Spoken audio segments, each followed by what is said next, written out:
So I did an extensive analysis on BillO'Reilly.com on the No Spin News about the Kamala Harris-Bret Baier interview. I don't want to go over that again because you can go to my website and a million other places and see my analysis.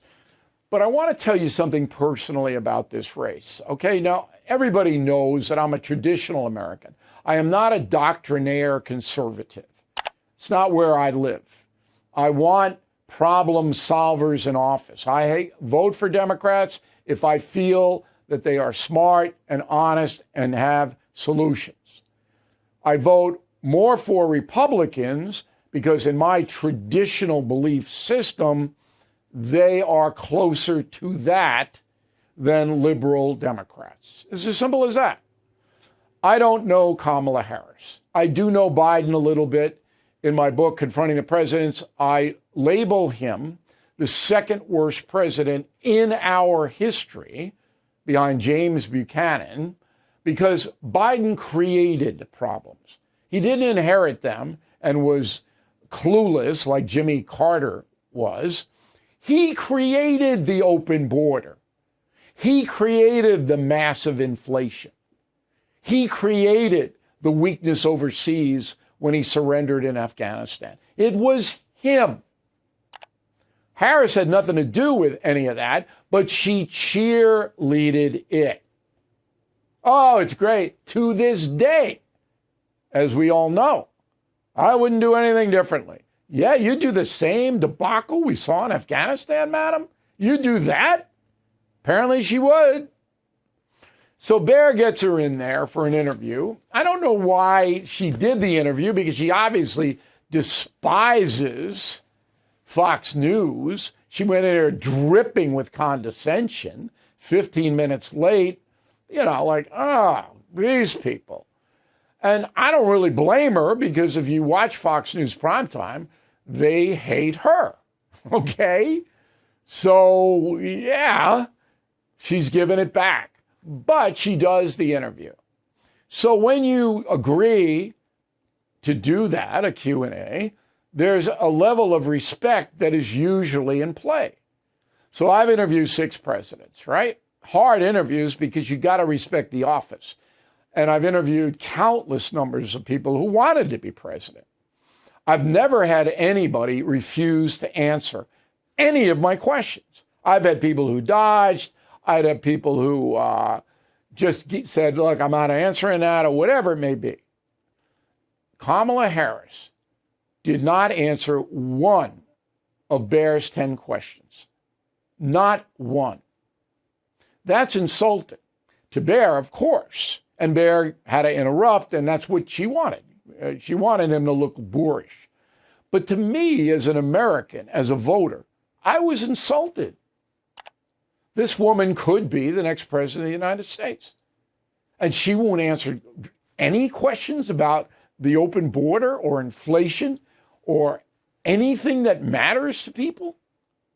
She won't answer questions about Joe Biden's state of mind, which she lied about.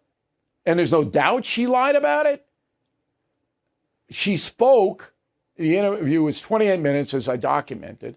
She had about 18, 19 minutes of it. Half the time was attacking Trump the same way she always attacks him. He's a Nazi, the Constitution, blah, blah, blah. Okay, we got it, we heard it. Can you just answer some specific questions about vexing problems that are hurting working men and women in this country? No, not going to answer them. That's insulting to the voter. Now, the people who like Kamala Harris or hate Donald Trump, and usually it's one and the same, I guess they're not bothered by this. I guess they don't care that the woman never answers a direct question. And there was one other guy in history like this. And you'll see it in Confronting the Presidents, and I hope you consider that book. His name was Warren Harding. And he was elected by a landslide in 1920 because Americans were fed up with 8 years of Democratic rule under Woodrow Wilson. A chimpanzee could have gotten elected. And Warren was the Republican chimp. He refused to answer every question. Nothing. Never gave an interview. never answered anything. He got elected, walks into the White House, and it's chaos. He's corrupt, stays up all night playing cards with his cronies, who are all corrupt as well. They're getting drunk. He's chasing his mistress around the White House while his wife Florence is asleep upstairs. The guy is a blanking disaster. And Americans, they elect the guy because they knew nothing about him. And that's the Harris strategy. We're not going to tell you anything. I have a policy. I have a plan.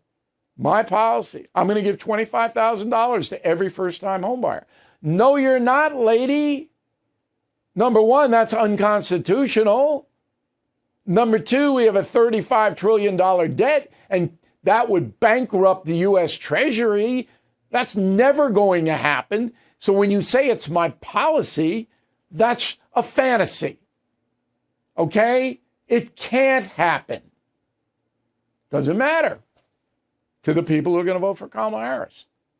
Anyway, I was offended by her non-answers.